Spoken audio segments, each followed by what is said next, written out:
sisi, na tulipokee kwa furaha kwa imani hilo neno lenye kutuletea wokovu. Karibu mpendwa msikilizaji na mfuatiliaji wa St. Gaspar Media katika kipindi cha tafakari ya Injili ya siku.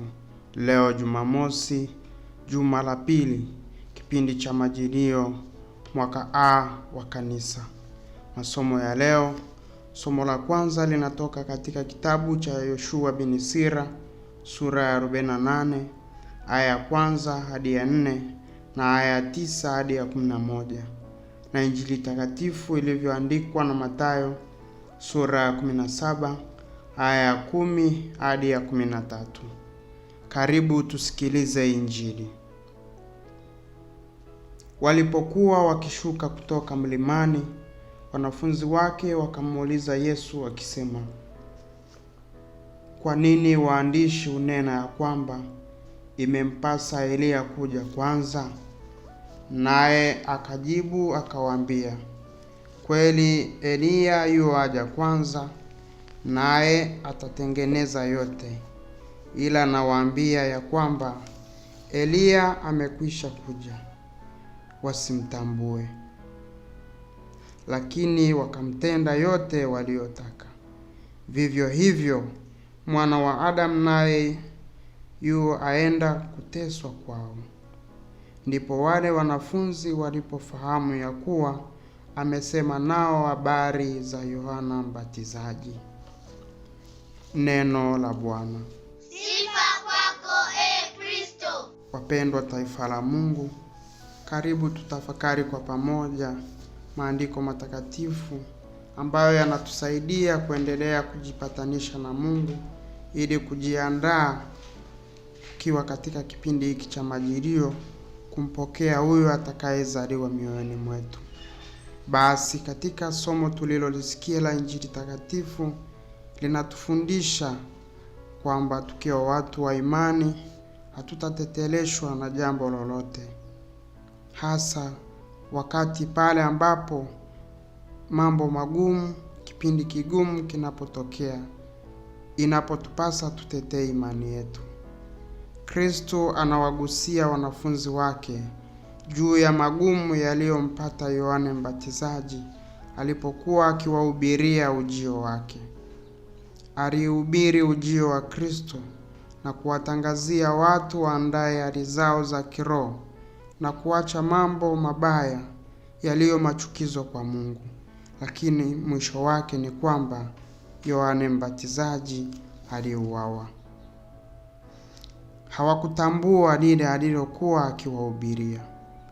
Nasi kwa nyakati zetu kwa sasa, tukiwa mashahidi wa neno la Mungu, tukiwa mashahidi wa imani, tukiwa mashahidi wa ukweli, tutakumbana na magumu na changamoto ambazo zitapelekea hata kuwa na waadui wengi, zitapelekea mkato wa tamaa, zitapelekea utengano na ndugu zetu na mambo mengine kama hayo ambayo ni machungu katika mioyo yetu.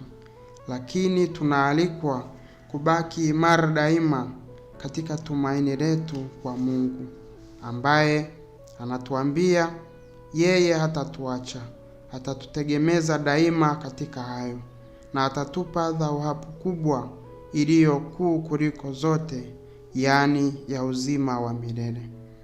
Kwa hiyo ni mwito kwetu tusiogope katika magumu yote tunayopitia, iwe ni magonjwa, iwe ni umaskini, iwe ni migogoro, iwe ni kutengwa, iwe ni kudhulumiwa, iwe ni kunyanyaswa na dhiki nyingi zote za namna hiyo.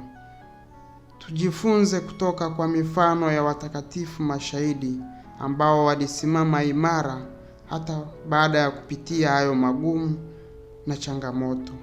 Na leo Mama Kanisa ametuwekea mfano wa shahidi Mtakatifu Lucia mfiadini na bikira. Yeye aliuawa kwa kukatwa kichwa chake akitetea dini yake ya Kristo wakati wa madhulumu ya Kaisaria Dioklesiano huko Silasia ziwani Sisilia, Italia, akikataa kutolea sadaka kwa sanamu. Imani yake thabiti kwa Mungu ndiyo iliyomsukuma asiteteleke hata kuuawa kwa kukatwa kichwa. Je, mimi na wewe, kipi kinatufanya tuyumbishwe katika imani yetu? Basi tuombe maombezi ya msaada ya Mtakatifu Lucia, kama yeye alivyobaki imara hata kupoteza uhai wake, lakini uhai wake aliyoupoteza unampatia thawabu ya kuwa mtakatifu shahidi, na leo ni mwombezi wetu. Nasi tubaki imara bila kuyumbishwa na chochote, hasa tunaposimamia imani yetu na ukweli. Nashukuru kwa kutafakari pamoja nami injili ya leo.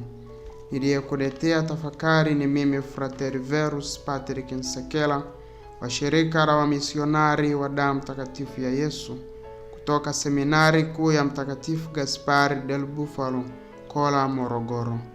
Itukuzwe damu ya Kristo.